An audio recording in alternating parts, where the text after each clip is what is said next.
What's going on, y'all? This 85 Sports Talk, and I'm hitting y'all, with the prediction for the Boots versus Zayas fight. Uh, what could I say, man? Um,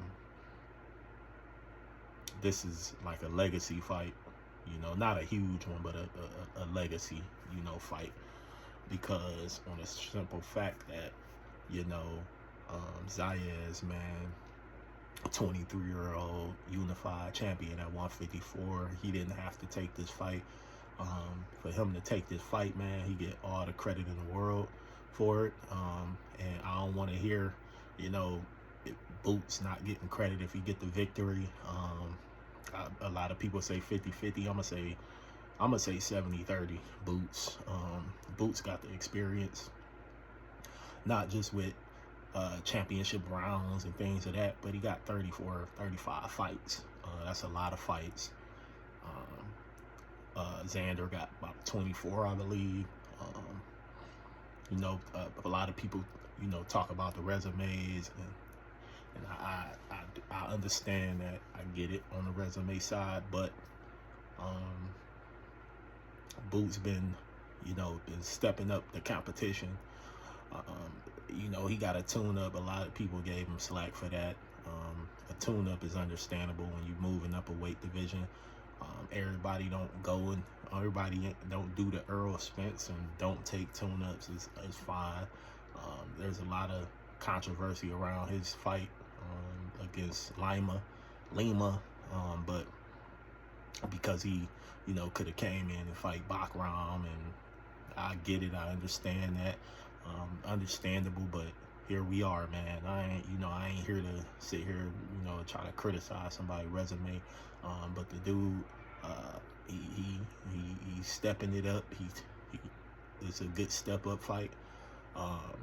Zayas, they talk about the green, no lack of experience. I don't want to hear it. He a unified champion. If you don't take that and try to make an excuse for it, I don't want to hear it. 23-year-old or not, it's champions that's been younger that's been doing their thing. So I don't want to hear that excuse. So Boots, full credit. Again, for me, I got it 70-30 Boots off the experience. Him having more fights. He is a unified champion at 147, lineal champion. So he fought one of the top guys at 147 at the time, which was minus Stanionis. Whatever he had to lay off, blah, blah, blah, blah. Stanionis was a top 3 welterweight at the time, so don't want to hear it. Well, top 4 welterweight at the time, so I'm not really trying to hear it. Champion, however he got it, he was the champion. So my prediction, oh yeah, real quick, Jahad Tucker fighting on his fight too. He fighting on the undercard as well. He a pretty solid fighter. Interested to see what he do. And Ben Whitaker, he gonna be on this fight as well. He gaining a name. Guy from I believe the UK. So it's a lot of Matchroom versus Top Rank going on. I guess that's the versus. So we'll see how this happen. We'll see what happens with that, man. My prediction for this one, man, it's up and down for me.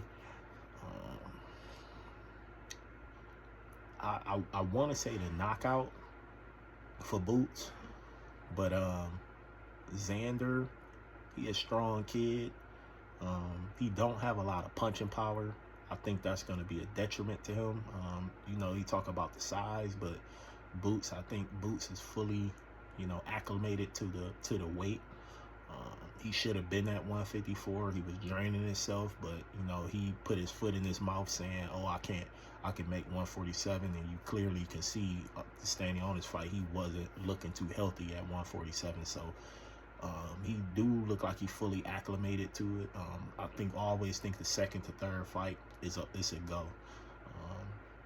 Xander been at 154. Xander looked like he need to move out the weight class, either this fight or a next fight. So I think that'll be, he'll be at 160, in the very near future. Um, you know, for me, I'm gonna say unanimous decision for Boots, um, or a stoppage between 8 to 11 rounds, and that depends on, you know, the engagement.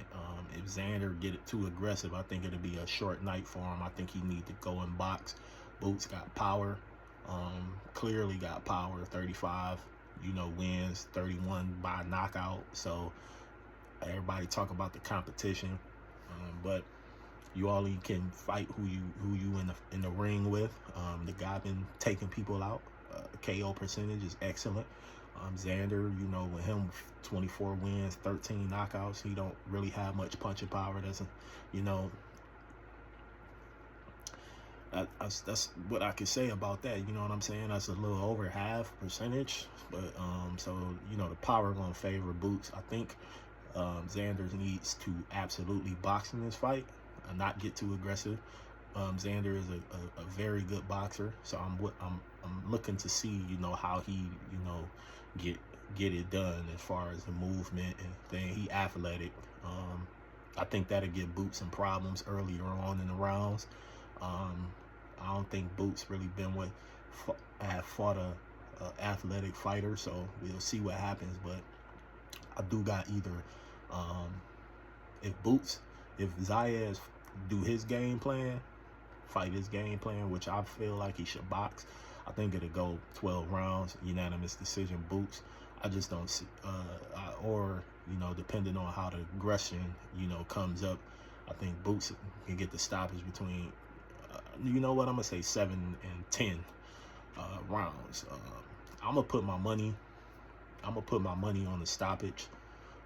You know, I'm gonna be making my bet soon, man. I gotta, you know, this should be interesting. The spread on it is crazy. I don't think it should be. Well, you know what? I said 70-30, so fuck it. Okay, I get that. But yeah, man. I'm happy to see, you know, the big fight of the year, second big fight of the year. You know, Shakur and Tio got it on. But you know, this is the second biggest one, and you know, we got boxing heating up a little bit. It's been very stale and dull. I ain't really been touching on it much, but I'm gonna get back into it. Yeah, man, I got Boots winning.